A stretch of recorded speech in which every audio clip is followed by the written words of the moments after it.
Hi guys! For today's video, samahan niyo ako magluto ng pork tapa. By the way guys, meron palang nabibili sa SM na marinated ng pork tapa. And ito siya. Nabili ko siya for only 79 pesos. Syempre, una kong ginawa ay nag-init ng kawali at naglagay ng mantika. And I'm using non-stick pan pala, which is nabili ko sa Japan Surplus for only 200 pesos. See, 200 pesos non-stick pan, worth it. Makapal siya.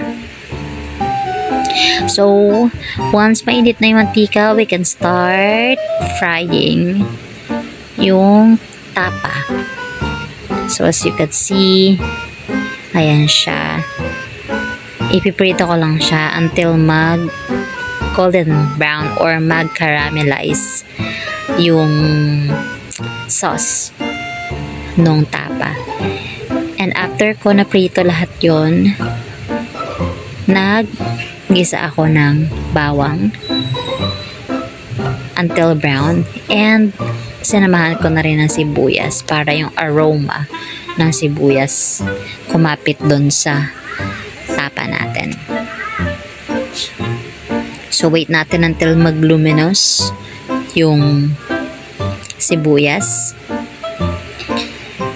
And by the way, nakita nyo sa video na medyo malalaki yung hiwa ng pork tapa. So hiniwa ko siya ng maliliit. And ayan, hinalo ko siya dyan sa ginisa ko na bawang at sibuyas. So prito natin saglit lang until kumapit yung lasa at amoy ng bawang at sibuyas dun sa tapa natin. So ito na siya. Syempre, sinamahan ko na rin siya ng sinangag na kanin. Actually, nagluluto ko nito 11 ng gabi. But since may natira na kanin, sinangag ko na rin siya para mas maganda yung partner.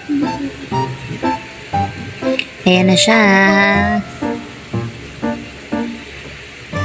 Gumawa na rin pala ako ng sausawan.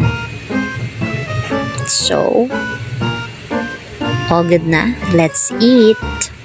Bye-bye.